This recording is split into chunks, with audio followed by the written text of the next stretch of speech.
தாத்தா, என்ன தாத்தா, என்ன தாத்தா, கொஞ்ச நாள் உங்களை காணோம். என்ன என்ன அழகாக ரவுண்ட் காலர் பனியன் போட்டுக்கிறீங்கோ. நீங்கள் இந்த மாதிரிலாம் உங்களை நாங்கள் பார்த்தது இல்லையே. இந்த round collar, V shape collar இதெல்லாம் போட மாட்டீங்களே. நல்லா அழகாக காலர் வச்ச ஷர்ட்டுங்க போட்டு இருப்பீங்களே. இப்போ என்ன ரவுண்ட் காலர்லாம் போட்டுக்கிறீங்க. யாரும் எனக்கு gift கொடுத்தாங்க. காட்டன் இது இந்த வெயிலுக்கு கொஞ்சம் நல்லா இருக்குதுன்ட்டு வித்தியாசமாக உங்களை சந்திக்கலாம்னு சொல்லிட்டு போட்டு வந்து உட்காந்துருக்குறேன்.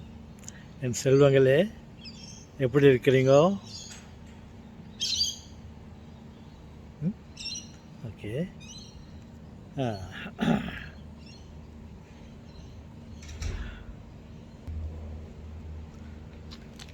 இப்போது மணி ஒரு 2 மணி அளவில் இருக்கும். சாப்பிட்டு இருப்பீங்கன்னு நினைக்கிறேன்.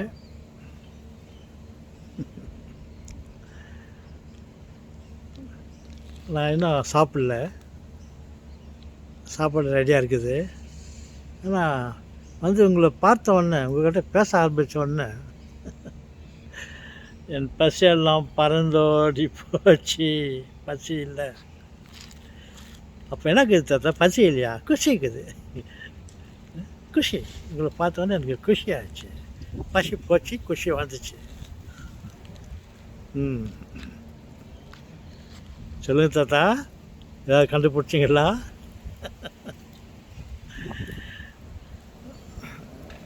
அங்கே உக்காந்துருந்தேன்.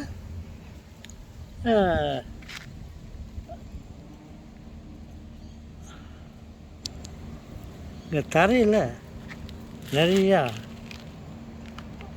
புல்லுங்கெல்லாம் முளைச்சிருக்குது.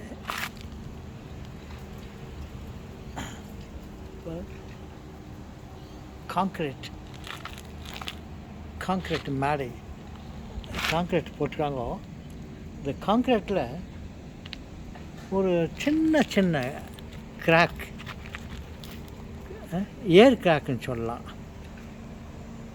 தெரியுதுங்களா?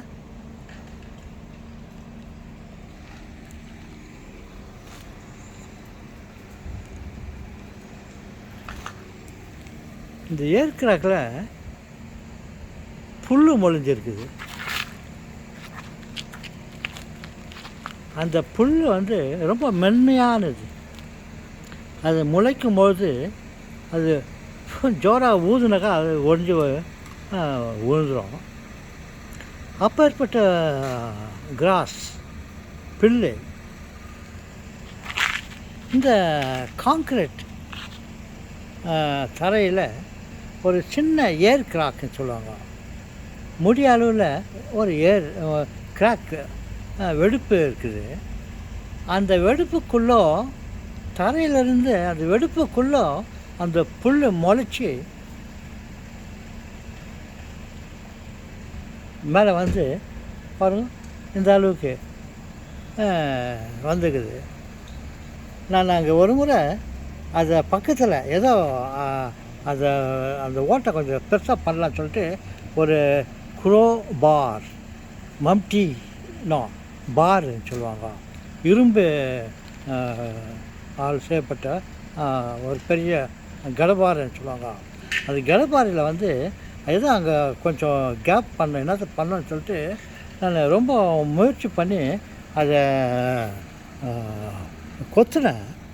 என்னால் அங்கே ஒரு துவாரம் பண்ண முடியல, ஓட்டை பண்ண முடியாமல் சரி அந்த பார் வச்சுட்டு தூரம். அப்பேற்பட்ட கடினமான காங்க்ரீட்டு தரையில் இருந்த ஒரு கிராக் வெடிப்பு இல்லை, இந்த மாதிரி பிள்ளுங்க உள்ளேருந்து முளைச்சி வந்துக்குது.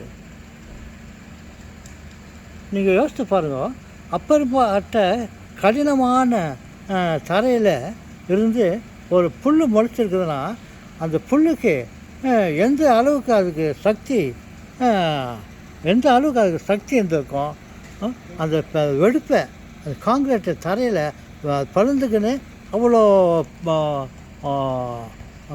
பில்லுங்க கிராஸ்கெல்லாம் முளைச்சிருக்குது. என்ன அது அதிசயம் அப்படின்ட்டு நான் யோசிச்சுன்னு இருந்தேன்.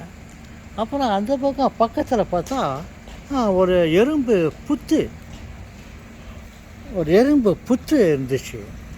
அந்த புத்துலேருந்து பல ஆயிரக்கணக்கான எறும்புங்கோ உள்ள அந்த காங்கிரீட் பக்கத்துலேயே ஒரு அதுக்கு தேவையான வீட்டை கட்டின்னு இருந்துச்சு. உள்ள மண்ணை நோண்டி எல்லா எறும்புகளை போட்டு அந்த மண்ணை நோண்டி மேலே எடுத்து போட்டு திருப்பம் உள்ளே போட்டு அது மண்ணை அவ்வளோ கெட்டியாக இருக்கிற மண்ணை அதை நோண்டி பண்ணிவிட்டு ஒரு பெரிய போர் சுரங்கம் பண்ணினா அதுக்கு தேவையான வீட்டு வசதியை அது பண்ணின்னு இருக்குது.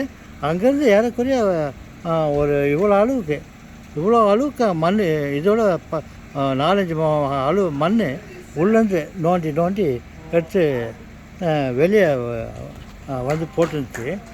நம்ம அந்த மாதிரி ஒரு துவாரத்தை, ஒரு குழியை, ஒரு சுரங்கத்தை பண்ணணுன்னாக்கா பலவிதமான ஜெல்டின் வெடிமருந்துகள், பாறை வெடிக்கும்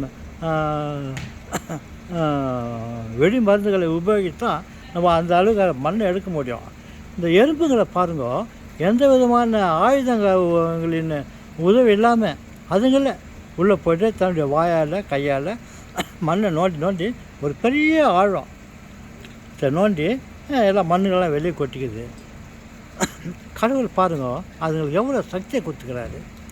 அந்த மண்ணை நோண்டுறதுக்கு அதுக்கு தன்னுடைய வாயாலையும் கையாலையும் காலாலையும் அதை நோண்டி எடுத்துக்கிது பாருங்க. அதே மாதிரி இந்த பில்லுங்க கிராஸ் எல்லாம் இந்த சிறு வெடிப்பு காங்கிரீட் வெடிப்புலேருந்து அந்த பில்லு வெளியே முளைச்சி வந்துக்குது. அப்படின்ட்டு அதை பார்த்துக்கின்னு கடவுளுடைய படைப்பை பாருங்கள், அதுங்களுக்கு எவ்வளோ சக்தி கொடுத்துக்கிறார் பாருங்கன்னு சொல்லிட்டு நான் யோசிச்சுருந்தேன். அதே சமயத்தில் உங்கள்கிட்ட நான் பேசினுக்கும் போது இதை சொல்லலாம்னு சொல்லிட்டு பாருங்க இதெல்லாம் காட்டிட்டுருக்கிறேன். இதே மாதிரி தான் நமக்கு கூட நம்ம மனித உடம்புக்கு கூட ரொம்ப வலுவான சக்தி இருக்குது. அதை பற்றி நான் ஏற்கனவே சொல்லியிருக்கிறேன். இப்போது மற்றொரு வீடியோவில் நான் திரும்ப அதை பற்றி சொல்கிறேன்.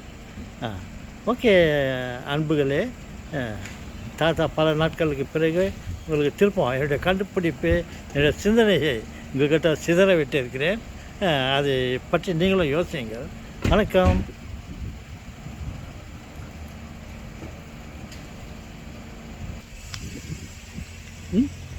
வணக்கம்.